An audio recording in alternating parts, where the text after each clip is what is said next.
Magandang araw po sa inyong lahat mga kababayan at welcome back. Dito po sa ating munting channel, Pinas News Review, kung saan nare-reviewin po natin ang mga mahalagang balita dito sa Pilipinas.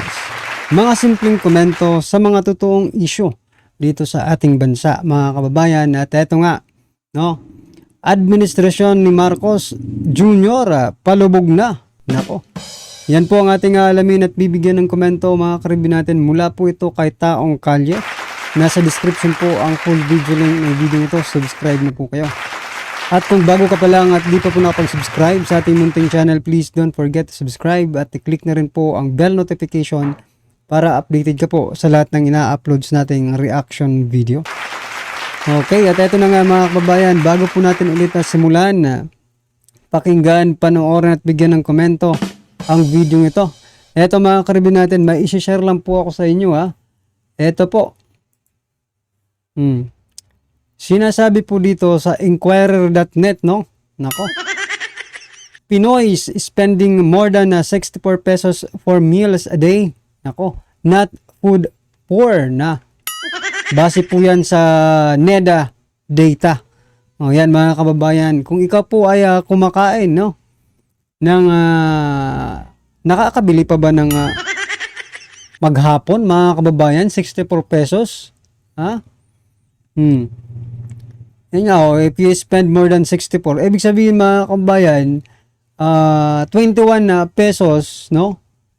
Kada kain mo ay hindi ka na po mahirap sa pagkain. Ano ba ito? Mind conditioning ba ito ng NEDA? Ha?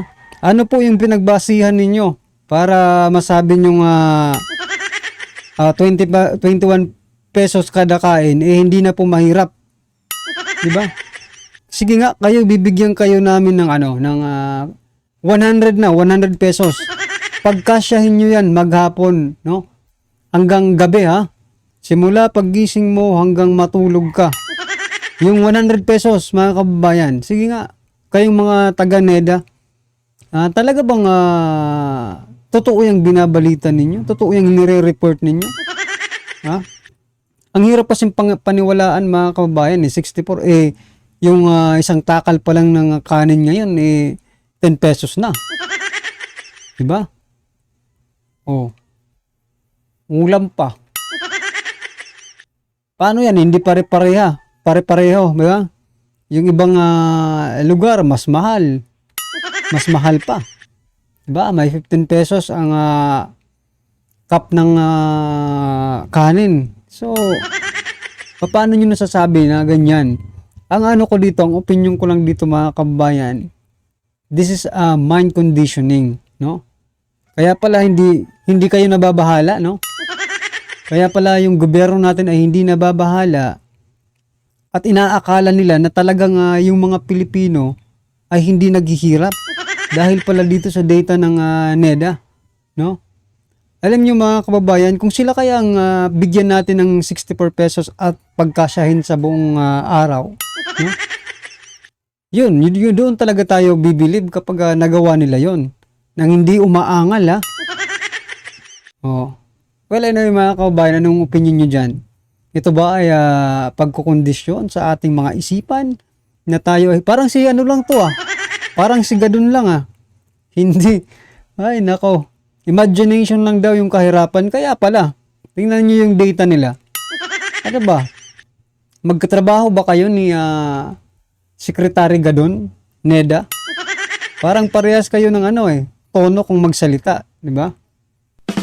Well, anyway mga kababayan, eto na po yung ating isa pa. Eto po mga karibin natin, kahapon po may lumabas na statement coming from OCA. Itong tinatawag nilang Supreme Court, ito to. Court Administrator, yan, Office of the Court Administrator. Oh. Hindi raw sila pero kahapon nabasa ko rin to na ibabalita ko sana agad-agad, pero buti na lang at hindi ko binalita muna. Kasi ito, nagbago po yung iisip, mga kababayan, ng OCA. Sinasabi na nila na the OCA did not order mandatory drug testing for judges and employees of the judiciary, mga kababayan. So, bumawi agad, ha? Pero ito po yung nila kahapon. Statement from Attorney Camille Ting, no? Supreme Court spokesperson. Yan, mga kababayan. Ito po, basahin ko rin po para sa inyo. The OCA issued OCA Circular Number 246-2024 enjoining all judges and court personnel of the first and second level courts to undergo basic annual physical examination on or before October 15, 2024.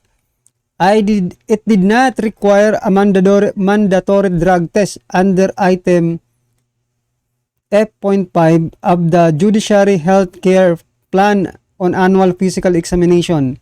Drug testing of judges, official of the employees is included on a random basis. Nako. So yan, mga kabayan, ang tanong, bakit biglang bumawi or bakit biglang binawi ng OCA or Office of the Court Administrator ang kanilang statement kahapon, no? Ang tanong nga dyan, may tumawag ba? May kumausap ba? Nga, para bawiin yung ganitong statement nila. Baka kahapon nagpapasalamat na tayo kasi pinangungunahan na ng Supreme Court yung pagpapapulburon test or drug testing, mga kabayan. Gaano ba kahirap para sa isang, eto tanong lang gaano ba kahirap para sa isang government official, May tinatawag na tayong di ba? May kanta niya yan May kanta po niyan Law-abiding citizen, di ba? Saan ko ba yan na Law-abiding citizen, mga kababayan. Di ba? Lahat naman siguro tayo ay law-abiding citizen, no? Even hindi na law. Makatao na lang. Diba? Kasi ganito ba kahirap talaga ang isang empleyado ng gobyerno, no? Nahingan ng isang drug test, mga kababayan. Samantalang tayo naman ang nagpapasweldo sa kanila. Diba? Alams na, mga kabireview natin. Anong nangyayari dito? Hindi ko rin alam kung bakit nga sila umatras Bigla-bigla umatras Kahapon okay na sana yun.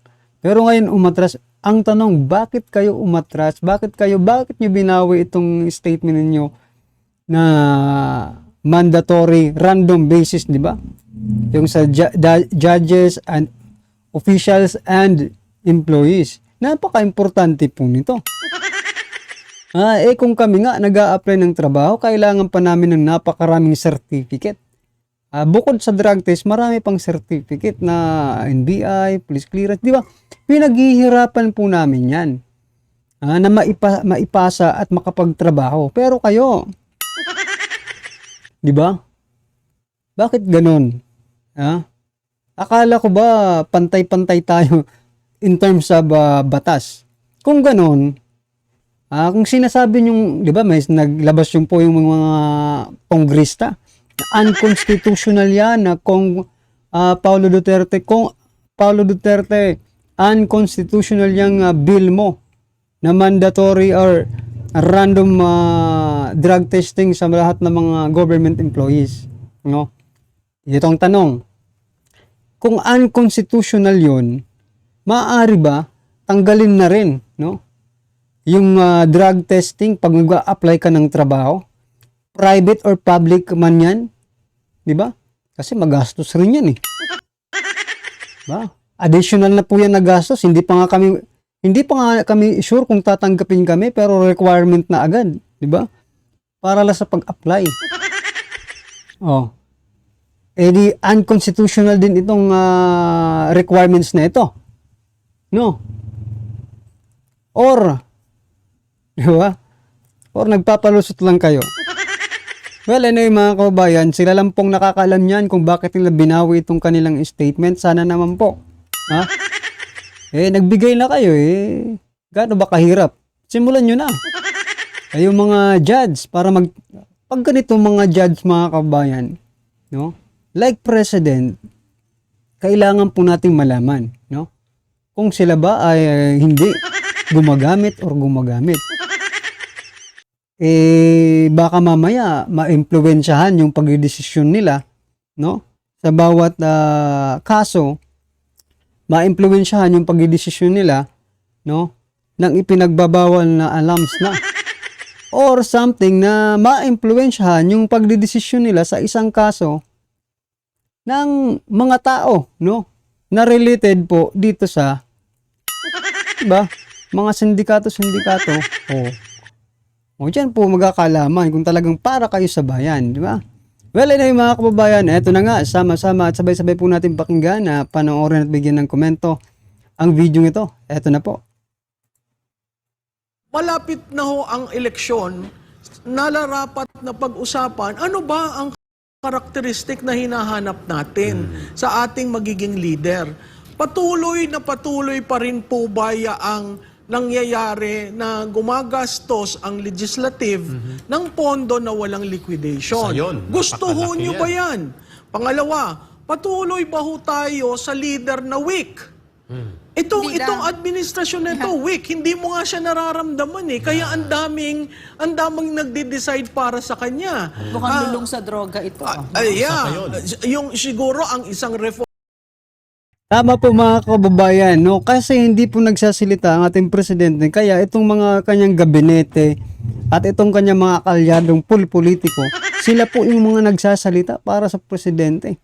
Wherein hindi naman, for example, sa sinasabi ni Vice President Sara Duterte, hindi naman po sila yung pinatatamaan eh.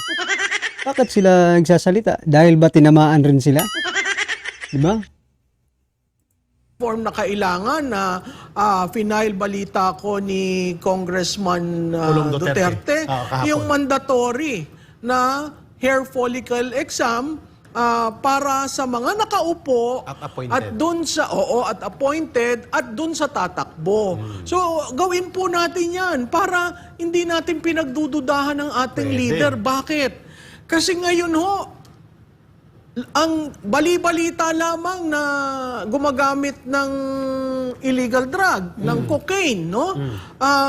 Tapos may lumabas na nag-personal testimony na sinabi na ako'y binigyan. Biro mo, apart from the president, you have the first lady. Asawa niya mismo ang... Then in another interview, nakita may 2 anak. So kung ang iyong inner circle sa pamilya ganyan, impaired judgment ka na nga dahil kailangan kang tumira para ka makapagdesisyon, napakahirap niyan. Katulad niyan, yan, kita nila. Hindi naman tayo ang gumawa niyan. RTVM ang nag-shoot dyan. This was April 9 only. At araw ng kagitingan, Eric. Kaya sabi ko, ano ba naman ito? Kita mo, galit sila, pero wala silang sinasabi. Powder talaga, Mamalo. Hindi siya pulbo. Hindi naman nagpo-pulbo ito. Ayan, powder talaga. So, ikaw, sabi ko nga, nung pinanood ko yan, sabi ko, tama ba ang nakikita ko? Pinapahiya ba ng RTVM itong Pangulong ito? Kasi usually yan, alam mo yan, Lorraine, di ba? Inaayos mo bago Pero wala humarap. kaming ganyang problema kay PRRD. Kasi hindi sa drogista. Kaya, Not on that level. di ba, Buhok-buhok lang. Ganun, nakakalungkot yan kasi, alam Powder mo, talaga, ma'am. yung decision-making process niya, So yun, mga kabayan, opinion ko lang, no, dito sa nakikita nating kay PBBM, no, kasi sabi ni Ma'am Malu kanina, nililinisan yan bago paharap sa para palang santo ito. Pero ang pumasok sa isip ko, mga karabin natin, baka kumuha ng pulbos after pong malinisan para syempre lumakas ang loob, di ba? is impaired. At pag impaired ang judgment, Delikado. sunod-sunod yan. Tayo'y magkakagera. Yan. Impaired judgment. Tayo ay walang pakialam sa droga. Yun. Impaired judgment.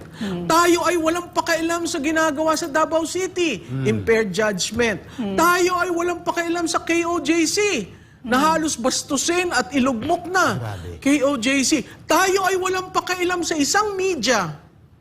Isang media na tumatayo SMNI na lang yung tumatayo eh. Sabi nga nung iba kong mga Ginugutay-gutay pa. sabi nung iba kong mga kaibigan sa media, bakit daw naman ganun? Ba't daw ako appear sa SMNI? Simple lang ho yun. Sila nagsasalita eh. Kung magsalita kayo, a-appear ako sa inyo. correct. 'Di ba? Parang manunood ba tayo? Nakalimutan ka. Ano? Yung kinukonsinti at pinapalakpakan mo nangungurakot at ginagamit na ayuda ang pondo ng gobyerno para mamili ng taong Ayun. bayan. Hayagang Ano yun? Hayagang pangungurakot. Impaired judgment yun kasi with blessing ng presidente. Correct. And shamelessness. Di ba nakakapagtaka? Dati ako nasa gobyerno, merong notice of cash allocation, papel po yun, tapos may saro, papel po yun, bago maging cash. Ako'y nagugulat ngayon ang dala-dala na bag ay puros cash. Puro cash na. Ay, paano ho yun? I have a theory, Malu. Malu, Eric, mga kababayan. Sige, no? History repeats itself. Di ba talagang umuulit talaga ang kasaysayan sa buong ng buong sangkatauhan yan.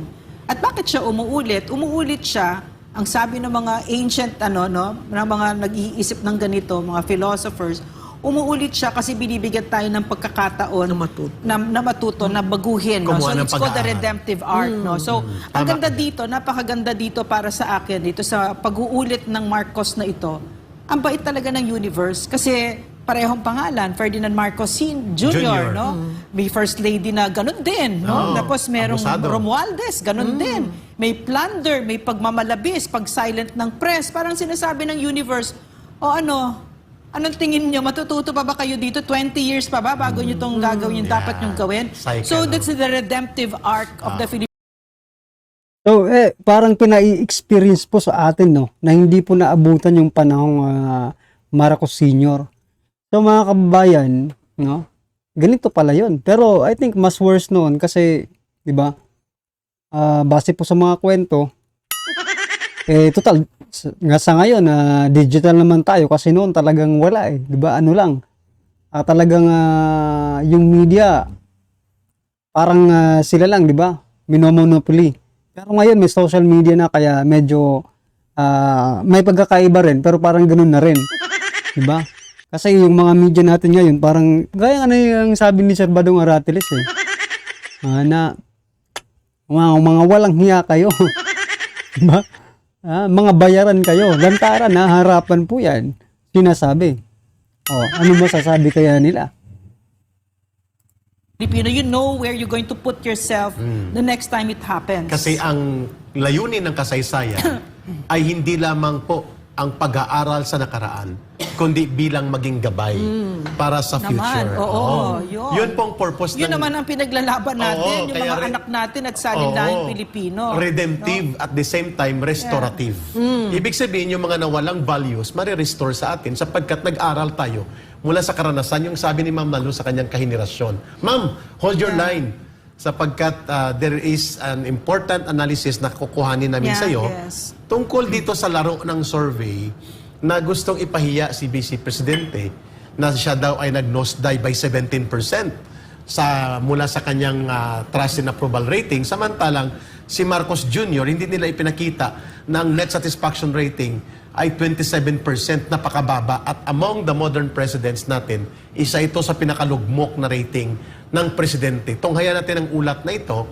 And then as a research fellow na marunong sa ganitong social political survey, magbigay po kayo ng analysis. Tunghayan muna natin ito. Ayun lang ako nakakita. Ikinagulat ni Vice President Sara Duterte ang survey ng Okta Research na nagtatanong sa mga respondent nito kung sila ba ay pro-Marcos o pro-Duterte. Aniya, talaga bang gumastos pa ng pera ang mga nasa likod ng survey para lang sa ganyang klase ng tanong? Nakakagulat lang kasi ngayon lang ako nakakita ng survey na ang tanong ay pro-Marcos ka ba or pro-Duterte ka ba. Hindi ko lang alam kung merong nangyari. So yun mga kabayan, hindi na po President or Vice President pro Marcos or pro Duterte na. Parang angkan na. Angkan sa angkan ang kanilang pinaglalaban, di ba? Pinagsasabong po ng Okta Research yung angkan ng Marcos at angkan ng mga Duterte. Yan po ang lumalabas dyan, di ba? Na survey noon na nagtatanong kung pro-Aquino ka ba o pro-Duterte ka ba or pro-Arroyo ka ba or pro-Estrada ka or pro-Aquino ka or pro-Marcos ka. Hindi ko pa narinig na merong ganyan na nangyari at ginawang survey. Kaya medyo nagulat ako na talagang gagastos ka ng pera para tanungin ng mga tao kung pro-Marcos ka or pro-Duterte ka. Para kay Vice President Sara, ito dapat ang itinanong ng Okta. Dapat siguro nilagay doon, pro-Pilipinas ka ba? I'm sure lahat yun lilipat doon sa pro-Pilipinas at wala nang maiwan sa pro-Duterte o pro-Marcos. Dagdag pa ng pangalawang Pangulo, hindi naman mahirap na malaman ang tunay na motibo sa likod ng nasabing survey at yan ay para manatili sa kapangyarihan. Ang motibo dyan is perpetuation in power. So lahat ng threat sa power mo, sisirain mo talaga. It's very obvious. Sa lahat ng naririnig mo, nakikita mo na ginagawa, ang motibo dyan is ayaw ko na bumaba sa akin na ito forever. Kaya sirain ko kayo lahat. Wala akong pakialam kung totoo man o hindi ang paninira ko sa inyo. Basta lang masira kayo. Everything is all about politics and power. Para kay Vice President Sara, bagamat hindi niya masusukat ang trust at approval ng mga tao tuwing siya ay nag-ikot sa iba't ibang lugar, pero nakikita niya ang mainit na pagtanggap ng mga tao. Pero nakikita ko ang pagtanggap ng mga tao at nakikita ko na wini-welcome nila kapag pumupunta kami doon sa isang lugar at nagtatrabaho. Kasi yun ang gusto nating lahat. Nakikita na nagtatrabaho yung ating mga opisyal sa gobyerno at nararamdaman ng tao yung trabaho. So yan mga kababayan, ano po ang inyong opinion na reaksyon or kritisismo sa video ito? I-comment lang po sa baba para at least alam po ng ating mga kababayan ang inyong pong opinion patungkol dito. Right? Maraming salamat po.